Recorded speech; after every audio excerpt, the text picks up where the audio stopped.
Entonces, y estamos atentos a escuchar su palabra. Gloria al Señor. Bendición, mis hermanos. Dios les bendiga. ¿Qué vamos a ver hoy? Los 10 mandamientos. No, gloria a Dios, ya terminaron. Estamos comenzando con una nueva serie, mis hermanos, porque qué bueno es poder seguir, cierto, una temática y ver, como vimos hasta el domingo pasado, esa serie de 10 mandamientos. Pero hoy comenzamos con otro desafío. Nos fuimos de allá del Éxodo, nos vamos al Apocalipsis. Y vamos a ver los mensajes a las iglesias. Los mensajes a las iglesias va a ser nuestro tema. Pero hoy simplemente vamos a ver de estas 7 iglesias, que son 7 mensajes, ¿verdad? Uno a cada una. Vamos a ver sus 7 coincidencias. Apocalipsis capítulo 2, capítulo 3, allí vamos a estar. En verdad, no tenemos un pasaje puntual, sino que es todo el capítulo 2 y el capítulo 3 de Apocalipsis. Entonces, como hay 7 iglesias allí en Apocalipsis que el Señor les habla y les dirige un mensaje, analizamos cada uno de esos mensajes y vemos las coincidencias. Y hay 7 características. En estos 7 mensajes hay 7 elementos coincidentes en cada una de ellas. Entonces, el tema de hoy, como a modo introductorio, si Dios nos da vida y salud, el próximo domingo arrancaríamos con el mensaje a la iglesia de Éfeso, que sería el primer mensaje, ¿cierto? La primera iglesia. Pero a modo introductorio vamos a ver las 7 coincidencias en estos mensajes a las 7 iglesias. Por ejemplo, para leer uno nada más, aunque no me voy a referir a este, sino en realidad me voy a referir a todos, tomo el del capítulo 2, dice mensaje a la iglesia de Éfeso, ¿no? Por lo menos es el título más común encontrado en la Biblia. Dice: escribe al ángel de la iglesia en Éfeso, el que tiene las 7 estrellas en su diestra, el que anda en medio de los 7 candeleros de oro, dice esto: yo conozco tus obras y tu arduo trabajo y paciencia, y que no puedes soportar a los malos, y has probado a los que se dicen ser apóstoles y no lo son, y los has hallado mentirosos. Y has sufrido y has tenido paciencia y has trabajado arduamente por amor de mi nombre y no has desmayado. Pero tengo contra ti que has dejado tu primer amor. Recuerda, por tanto, de dónde has caído y arrepiéntete, y haz las primeras obras. Pues si no, vendré pronto a ti y quitaré tu candelero de su lugar si no te hubieres arrepentido. Pero tienes esto, que aborreces las obras de los nicolaitas, las cuales yo también aborrezco. El que tiene oído, oiga lo que el Espíritu dice a las iglesias. Al que venciere le daré a comer del árbol de la vida, el cual está en medio del paraíso de Dios. Este es un ejemplo de uno de los mensajes a las iglesias. Estas iglesias, mis hermanos, todas se hallan o se hallaban, porque hay ruinas nada más de estas ciudades que aquí se nombran, en lo que es la actual Turquía. Turquía, en aquellos tiempos conocido como Asia Menor. Allí eran ciudades no costeras, pero cerca de la costa estaban estas ciudades, y son ciudades, hermanos, tomados a modo de ejemplo. Se ha discutido mucho acerca del mensaje a las 7 iglesias. ¿Por qué en Apocalipsis, luego de que Juan, estando preso en la isla de Patmos, el apóstol Juan, ya anciano, unos 90 años, él está preso, desterrado por predicar la palabra en una isla prisión, en una isla semidesierta? Y él, estando preso allí, dice el capítulo 1 que él ve al Señor resucitado, a Cristo Jesús nuestro Señor.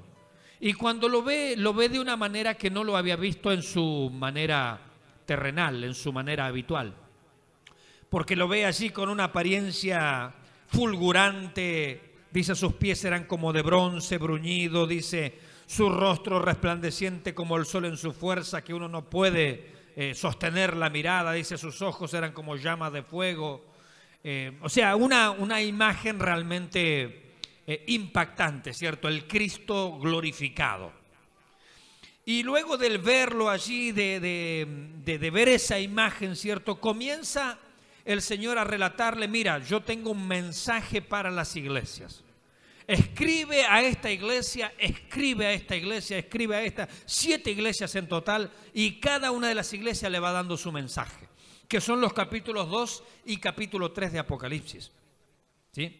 Ahora, ¿por qué estas iglesias y por qué no otras? En realidad había muchísimas iglesias en aquella época. Años 90 de nuestra era había muchísimas iglesias. Bueno, 7 iglesias porque el número 7 también es un número simbólico en la Biblia, que tiene que ver con algo que llamamos plenitud o totalidad. O sea, cuando en la Biblia se reitera mucho lo del número 7, está hablando de una totalidad, está hablando de algo completo. Entonces, si esa simbología es correcta, 7 iglesias representan la totalidad de las iglesias. O sea que dentro de estas 7 iglesias también nos hallamos nosotros aquí y ahora. Porque 7 iglesias van a representar la totalidad de las iglesias.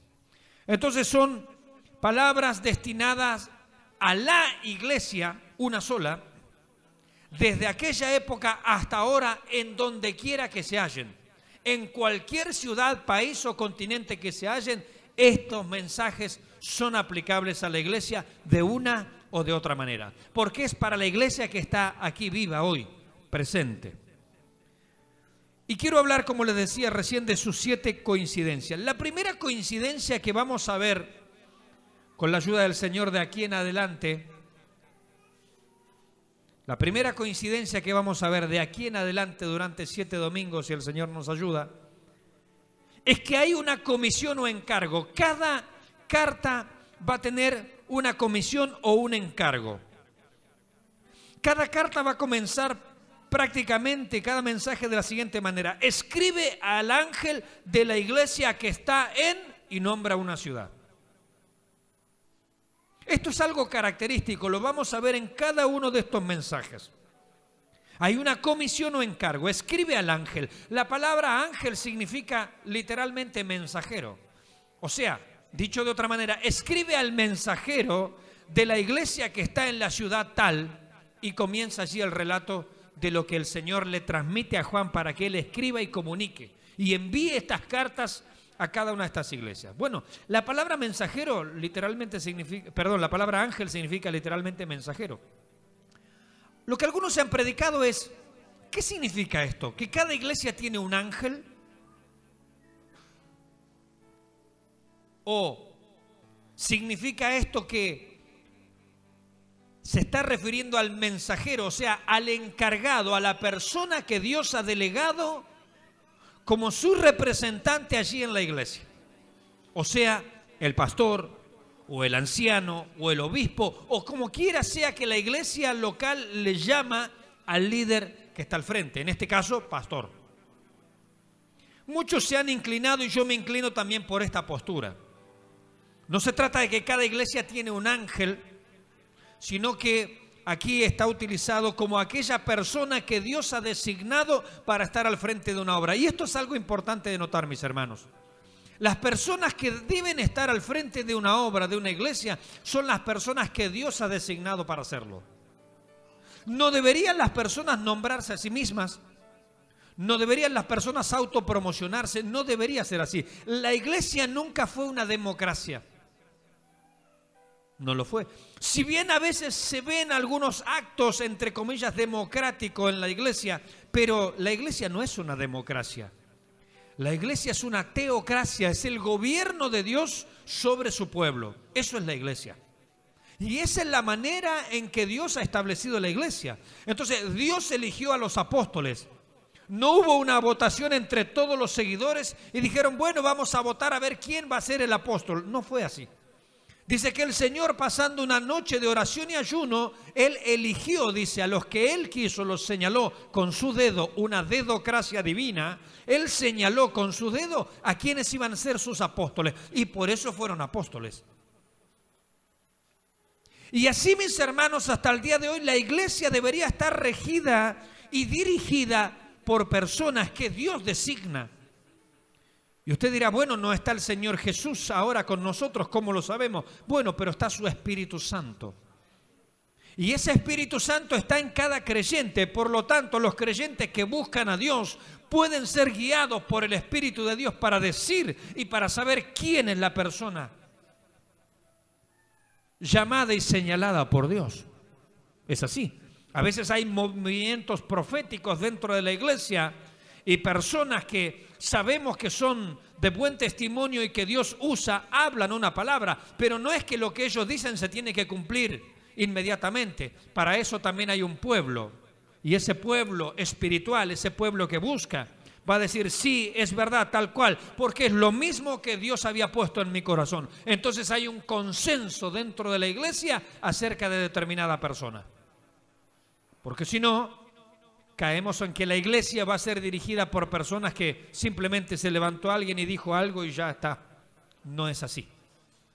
Hay un consenso espiritual dentro de la iglesia. Y aquí comienza el mensaje, dice, escribe al ángel, o sea, al mensajero. Dicho de otra manera, escribe al líder que está allí en la iglesia. Miren, mis hermanos, cuando Dios se dirige, por ejemplo, a la iglesia de Éfeso, a la de Esmirna, a la de Pérgamo, a la de Tiatira, a la de Sardis, a la de Filadelfia o a la iglesia de Laodicea, que son las 7 iglesias, hermanos, se dirige siempre al líder que está al frente. ¿Eso qué significa? Significa otra cosa muy importante, que si bien ese líder fue puesto por Dios, Dios es el primero en respetarlo. Y eso es algo que hemos enseñado aquí en este lugar. Si hemos puesto a una persona al frente del coro, hemos de respetarla, inclusive el que la puso al frente. Si no, no tiene sentido. Porque la Biblia también enseña que no hay autoridad a no ser que sea dada por Dios. Las autoridades que están aquí dentro de la iglesia por Dios han sido establecidas. Las autoridades a nivel nacional por Dios han sido establecidas. Dios decidió y eligió y movió a la gente de tal manera para que la presidenta que hoy tenemos sea la presidenta. A Dios no se le escapa nada. El mundo está bajo el control de Dios. Las autoridades, Dios es quien ha decidido en su soberanía que estén allí en su lugar. Por lo tanto, si Dios puso una persona al frente y Dios respeta a esa persona, por eso se dirige a ella. Dios no dijo, escribe al portero de la iglesia de Éfeso, escribe al hermano de más oración en la iglesia de Éfeso. No, escribe al líder, escribe a la persona que está al frente, porque ese representa al grupo que está detrás. Hermanos, lo que quiero decir con estas palabras es que estamos llamados a respetar las autoridades de la iglesia. Yo como pastor debo respetar a mis pastores que están por sobre mí. En cada grupo de departamento se debe respetar a que está enfrente. Debemos respetar a nuestros pastores, porque este es el mandato de Dios. Cuando predicábamos el día martes aquí, obedeced a vuestros pastores, porque esto es justo. Obedecerlo, imitad su fe, mirad el resultado de su conducta, etcétera, etcétera. Eso lo predicamos aquí el día martes. Entonces Dios, el Señor de la iglesia, respeta el liderazgo que Él mismo puso. ¿Cuánto más deberíamos hacerlo nosotros? Deberíamos respetar a las personas. Hermanos, a esta iglesia se entra por el pastor, y si usted un día se va, váyase por el pastor también. Quiero decir que cuando usted vino a esta iglesia, le dijeron, mire, este es el pastor. Y si usted se quedó en este lugar, el pastor le dio la bienvenida. ¿Verdad que fue así? El día que usted se quiera ir, por lo menos dígale chao al pastor. Es la manera de hacerlo, ¿no?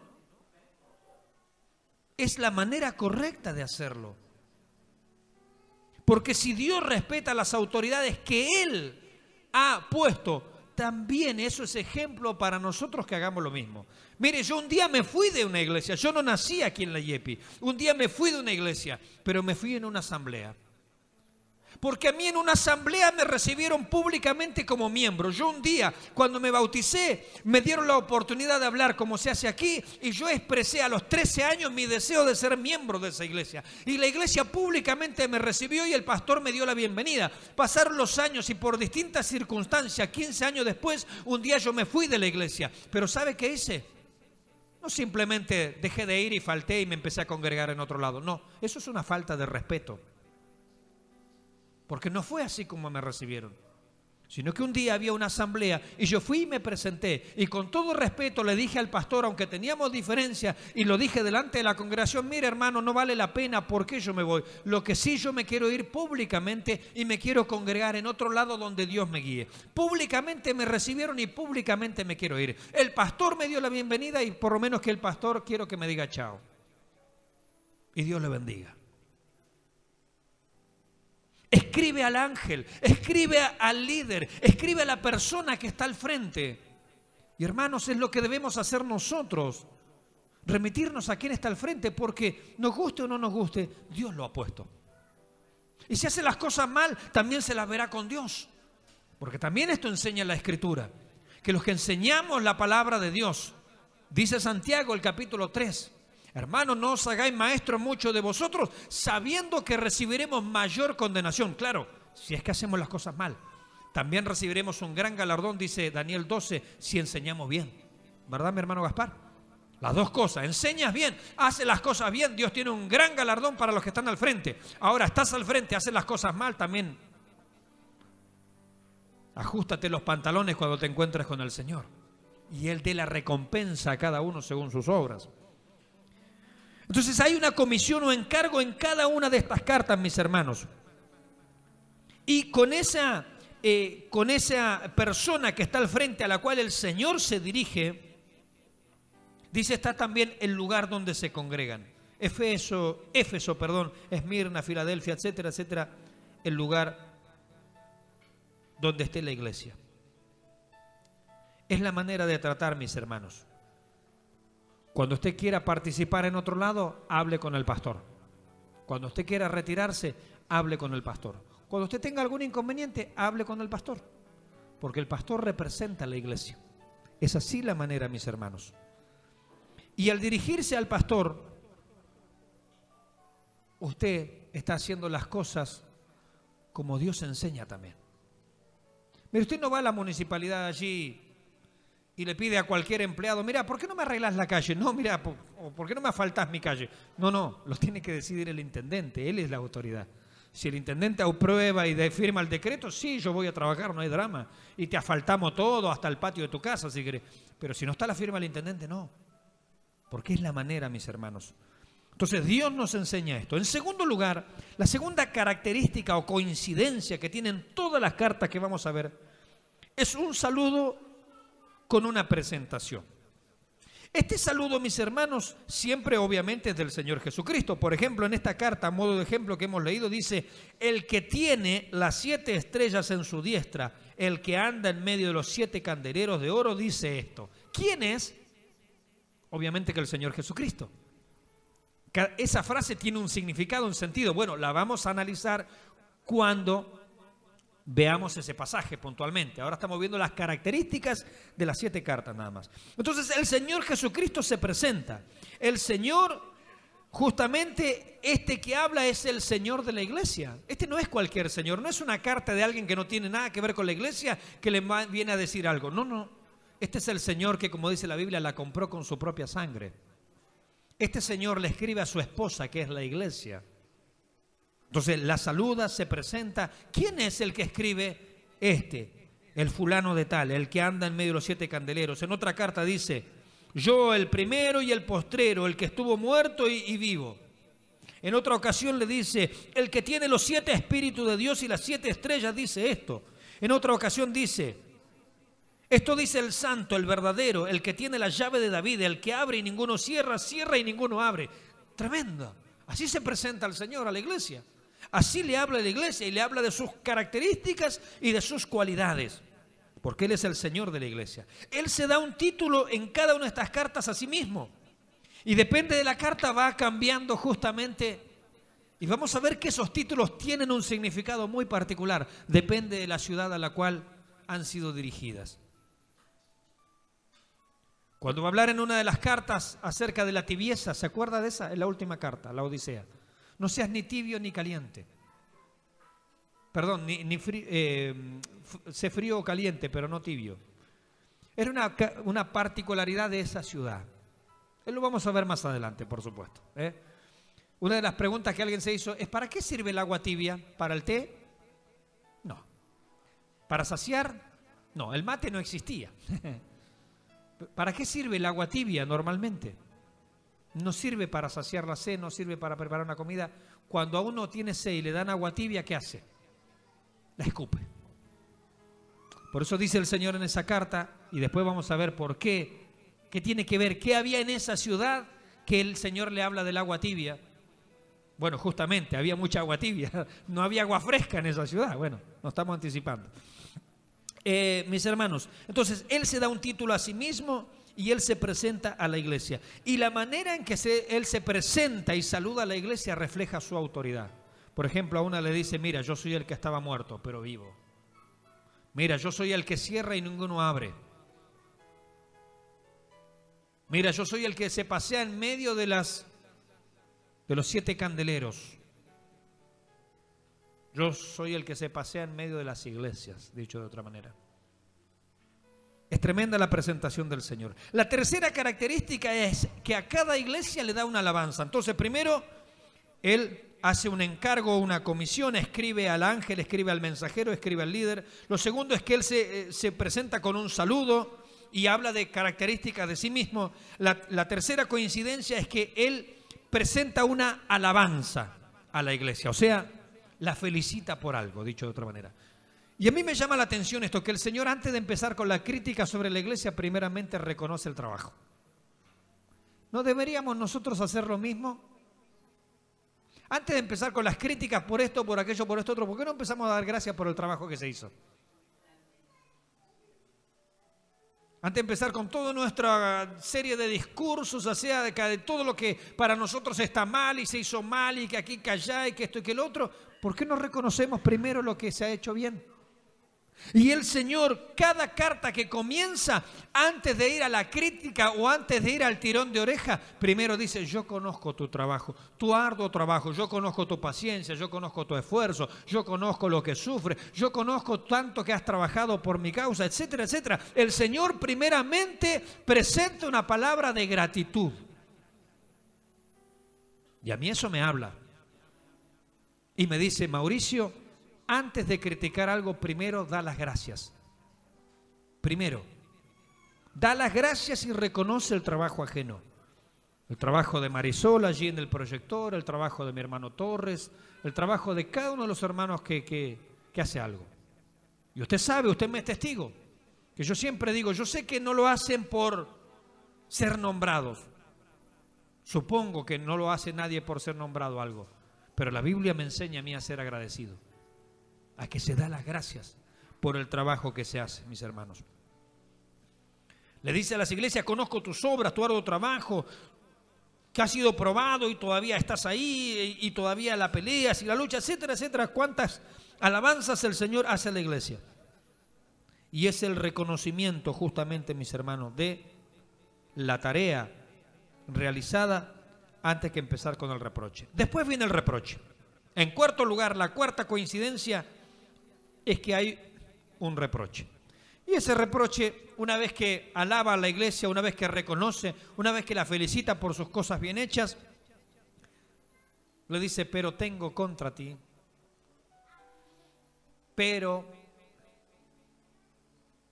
te está pasando esto, te está pasando aquello, te está pasando esto otro. ¿Sabe qué también me habla esto a mí? Me habla de algo que tanta gente anda buscando inútilmente. Encontrar una iglesia sin problemas. Ni el Señor la halló, la va a hallar usted. Dígale al que está al lado, no pierda más tiempo. El Señor no ha hallado una iglesia sin algo que reprocharle. ¿Y la va a hallar usted? Permítame un consejo. Si usted la halla, no vaya porque la va a echar a perder. Así dijo un pastor. Hermano, dice, el día que encuentre la iglesia perfecta, por favor no vaya porque usted la va a echar a perder. Está muy bueno, ¿eh? Y es verdad, hermano. Porque si está perfecta es porque no estamos nosotros. Donde se meta uno de nosotros ya va a empezar a... El Señor no halló una iglesia que estuviera... Es más, fíjese que el mensaje o el libro de Apocalipsis comienza aquí prácticamente con el mensaje a las iglesias. Ahora, cuando está por terminar el libro de Apocalipsis, por allá por el capítulo 19, recién dice, y a su esposa, o sea, la iglesia, se le ha concedido que se vista de lino fino, limpio y resplandeciente, porque el lino fino es las acciones justas de los santos. ¿Dónde fue eso? Al final del libro de Apocalipsis, cuando ya la historia de la humanidad se está terminando. No esperemos antes. ¿Se dio cuenta de ese detalle? Abre Apocalipsis con iglesias que tienen sus problemas. Cierra Apocalipsis con una iglesia gloriosa. ¿Pero cuándo se termina Apocalipsis? Al final de los tiempos. Séale fiel al Señor y usted va a estar en esa iglesia. Dígale al que está al lado. Esfuérzate y vas a estar. Claro que sí, mis hermanos. Es así, mis hermanos. La iglesia, desde que es iglesia, nació en medio de problemas y de dificultades. Y en medio de situaciones buenas y situaciones por corregir. Y cuando el Señor examina a las 7 iglesias que representan a todas las iglesias del mundo, habidas y por haber, desde la época de Cristo hasta hoy, hasta cuando Él venga, Él halló cosas por corregir. Por eso no perdamos tiempo, hermanos. No perdamos tiempo. Trabajemos en el lugar que Dios nos ha señalado. Pero tengo contra ti, viene el reproche. No hay una iglesia perfecta. Hay iglesias imperfectas que tienen que trabajar a la luz de la palabra por corregir lo que el Señor nos está marcando que tenemos que corregir. Como iglesia tal vez tengamos que corregir nuestro primer amor. Como iglesia tal vez tengamos que corregir cuestiones doctrinales. Como iglesia también tal vez tengamos que corregir cuestiones morales, porque no todas las iglesias se enfrentaban a los mismos problemas. Como iglesia también tendremos que corregir liderazgo déspota, liderazgo tirano dentro de la iglesia. Como iglesia tal vez tengamos que corregir nuestra falta de amor fraternal. Como iglesia tal vez tengamos que corregir eso de ser tibios y no personas ardientes en el espíritu. Bueno, cada iglesia tenía distintas problemáticas. Y pueden ser que todas las problemáticas estén en esta iglesia. ¿Sí? Porque las cosas son individuales. Puede ser que alguno está luchando con la tibieza, pero otro está luchando con doctrina. Entonces por cualquier doctrina se va para allá y para acá. Y otro puede estar luchando con la moralidad. Y otro puede estar luchando con la espiritualidad. Y otro puede estar luchando porque está siendo, no sé, tal vez un líder tirano. Así que dentro de una iglesia podemos tener la problemática de todas las iglesias juntas. Porque en definitiva, ¿quién es la iglesia? Usted. Yo. Los que están a mi alrededor. Somos la iglesia. Y cada uno de nosotros tenemos una problemática en particular que no necesariamente es la misma que está sufriendo el que está sentado al lado nuestro. Capaz que él tiene otra clase de problemas, no el mismo que tenemos nosotros. Pero sin duda todos enfrentamos alguna cuestión que corregir en nuestra vida. Y si alguno dice, no, yo no tengo nada que corregir en mi vida, pase al frente y entréguese a Cristo, mire, por mentiroso. Claro, todos. Alguno diría, usted pastor también, claro, yo también levanto mi mano. Pablo decía, yo de los pecadores soy el primero. Porque todo hombre en esta vida y toda mujer tiene cosas que corregir delante de Dios. ¿Quién puede sostenerse en pie delante de Dios y tener argumentos con Él? Este tremendo hombre de Dios, cuando uno lo ve allí en el capítulo 1, dice que cuando él escuchó la voz del que le hablaba, se dio vuelta, dice, y cayó a sus pies como muerto. Era una cosa, no se puede uno sostener ante la presencia de Dios. ¿Quién puede argumentar o quién puede discutir con Dios? No se puede. Daniel, un hombre íntegro, de los pies a la cabeza, dice que cuando lo vio, dice, cayó como muerto. Dice, Señor, me has tocado y me has fortalecido. Dice, porque por la debilidad que entró en mis huesos no me podía mantener en pie. Tremendo. Y eran hombres sin tacha, pero sin embargo ante el Señor todos somos tachables. Claro que sí, mis hermanos.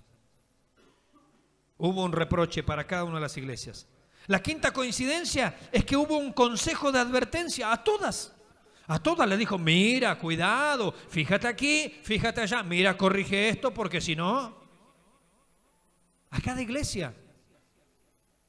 ¿A qué iglesia podemos ir donde no haya un consejo de advertencia de parte del Señor? No lo hay, hermano. No lo hay. En cada iglesia esta, según la mirada del Señor, a algunas les dijo arrepiéntete. A otras, mira, cambia tu actitud. Mira, a mí no me gusta que seas así porque con esa tibieza a mí no me va. A otro le dice, mira, retén lo que tienes todavía para que ninguno tome la corona. Mira, aunque en el lugar donde estás, la verdad es un antro donde Satanás tiene su trono, a una iglesia le da durísimo. O sea, son mensajes algunos realmente muy fuertes, pero sin embargo, él reconoce a esa iglesia como propia.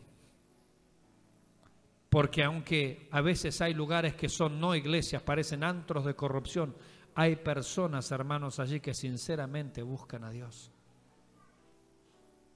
Sí las hay. Esto para mí es perplejo, pero las hay. Hay iglesias que vamos a ver el mensaje que le da, es una iglesia pobre, Dios mío, está en lo peor de lo peor. Sin embargo, allí había gente, dice, que no han manchado sus ropas. Y el Señor las reconoce como propias, porque escrito está. Escrito está, conoce el Señor a los que son suyos. Él los conoce.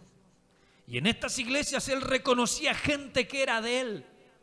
Aunque algunas tenían hasta el liderazgo corrupto, pero Él reconoce que esa iglesia, hay personas que son de Él y que son iglesia.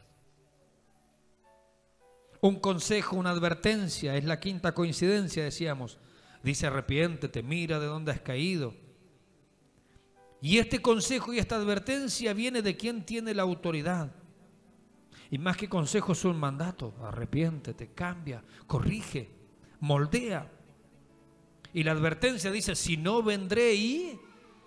A esta iglesia de Éfeso que hemos leído aquí, le dice, si no vendré y pronto a ti y quitaré tu candelero de su lugar si no te hubieras arrepentido. Quitaré tu candelero de su lugar. Significa esto que la iglesia estaba para iluminar esa ciudad. La iglesia era el candelero en Éfeso. Y el Señor le dice, si no cambia, yo este candelero lo quito de aquí, de este lugar. Las tinieblas iban, desde el momento que uno saca la luz de aquí, iban a cubrir esa ciudad. Pero la iglesia va a pasar a ser una iglesia inútil. ¿De qué sirve un candelero que no alumbra? ¿De qué sirve una lámpara quemada? ¿Para qué? Un candelero que no alumbra no sirve para nada. Una lámpara quemada no sirve para nada. Está de gusto. Y este era el riesgo que corría la iglesia por su falta de amor por la obra de Dios. Una iglesia que no sirve para nada. Tremendo. La sexta coincidencia de cada una de estas iglesias es un llamado. Y el llamado es que al final prácticamente de cada uno de estos 7 mensajes dice, el que tiene oídos para oír, oiga. Tenemos oídos para tantas cosas. Y a veces tenemos oído para pescar diálogos o palabras que nos quedan sonando y las recordamos y las recordamos y las recordamos, negativas por supuesto. Pero cuán fácil se nos olvida la palabra de Dios. ¿De qué predicábamos el domingo? Los 10 mandamientos. ¿Y cuál?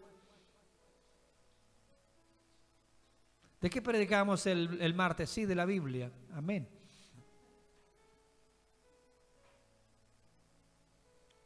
Ahora, ¿qué me dijo la hermana Mercedes el mes pasado, el miércoles por la tarde a las 6 en punto? Ah, eso me lo acuerdo clarito, por ejemplo, ¿no? Lo negativo lo recordamos. Ahora, la palabra de Dios, qué fácil que la olvidamos. Por eso el Señor dice, el que tiene oídos para oír. ¿Para qué están nuestros oídos? Están para oír, pero ¿oímos? ¿Prestamos atención? Oímos como el que pone atención en lo que está escuchando, como dijo el Señor, mirad lo que oís.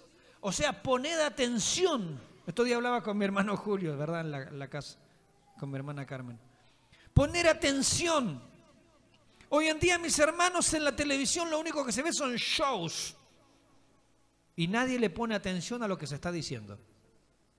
Y yo les decía, les comentaba un caso que me pasó a mí. Estaba mirando uno de estos programas, estos de Disney, con estos nuevos cantantes, así adolescentes. Y yo miraba la televisión mientras estaba cantando ahí la nueva artista internacional. Y salían allí llamaradas de fuego, por atrás hay gente que saltaba y el otro se colgaba del trapecio y el otro hacía unos trampolín y tiraban papelitos al aire. Una cosa impresionante. Pero yo me puse a prestarle atención a la que cantaba y yo dije, es malísima para cantar. Pero lo disimulaba con el show. El show hace que no le prestemos atención a lo que se está diciendo. Y en las predicaciones televisivas se está pasando lo mismo. El show hace que muchos no presten atención a lo que se está diciendo. Se está cambiando imagen, visión por oído. Y el Señor dice, no dice, fíjate lo que ves. No, no. El que tiene oídos para oír, presta atención a lo que se está diciendo. Escucha el mensaje.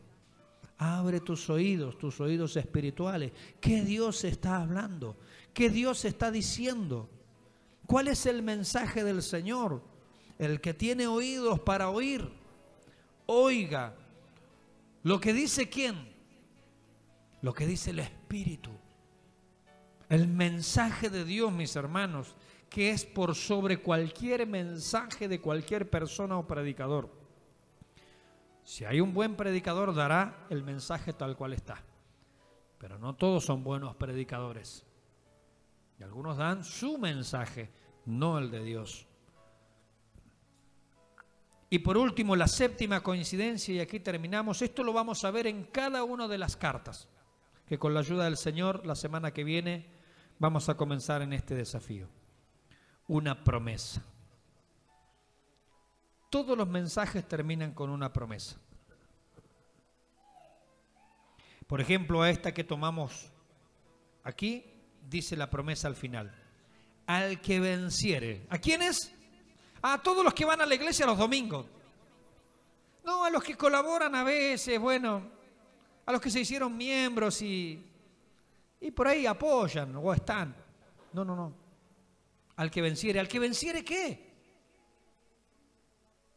Al que venciere lo que aquí está diciendo, al que venciere la carnalidad, al que venciere tantas cosas que hay que vencer para seguir en el camino del Señor, como predicábamos anoche, ¿o no? Vencer, los que llegan al final. Hermanos, nosotros no son de los que se quedan en el camino, son los que llegan a la meta, los que por fe alcanzan las promesas. Predicábamos anoche, ¿se acuerdan los que estuvieron? Eso, los que vencen. No los que están a veces nada más, los que vencen, los que son perseverantes, los que se la juegan en las buenas y en las malas, los que sirven al Señor les vaya bien o les vaya mal, les dé un auto o no les dé un auto. Al que venciere su propio pecado, su propia carnalidad y deja sus propios gustos por servir al Señor, al que venciere le daré a comer del árbol de la vida, el cual está en medio del paraíso de Dios. Por ejemplo, esta es la promesa que hace a esta iglesia. Y a cada iglesia le va haciendo una promesa distinta. Pero lo maravilloso es que dice al que venciere.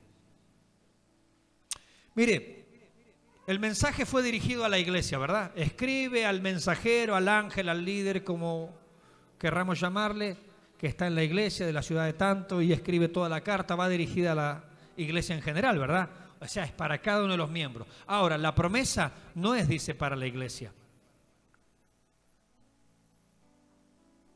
Es al que venciere. Porque no todos dentro de la iglesia vencen. Por eso sus promesas y sus bendiciones son individuales. Puede ser que el hermano al lado suyo se esté gozando tremendamente en el Señor y usted está allí diciendo, qué frío que está el culto. Yo salí, no hallaba la hora de irme a mi casa. Y el otro se gozó en el Señor, sintió la presencia de Dios, entendió el mensaje, se fue con el corazón lleno de las cosas de Dios, y el otro se fue al lado, no sé. Porque a veces estamos dentro de la misma iglesia, escuchamos las mismas cosas, pero el corazón no se abrió. El oído no prestó atención al mensaje de Dios. Por eso aquí dice el Señor, al que venciere individualmente, personalmente, no es por grupo. Al que venciere, aquí no tiene que ver tu mamá, tu papá, tu esposa o tu esposo. Es individual, es personal. Si tú eres uno de los vencedores, serás uno de los que alcanzan las promesas. Qué maravilloso. Al que venciere le daré a comer del árbol de la vida, el cual está en medio del paraíso de Dios. Y así a cada iglesia le va a dar sus promesas, que son fieles y verdaderas. Le damos la gloria al Señor, mis hermanos.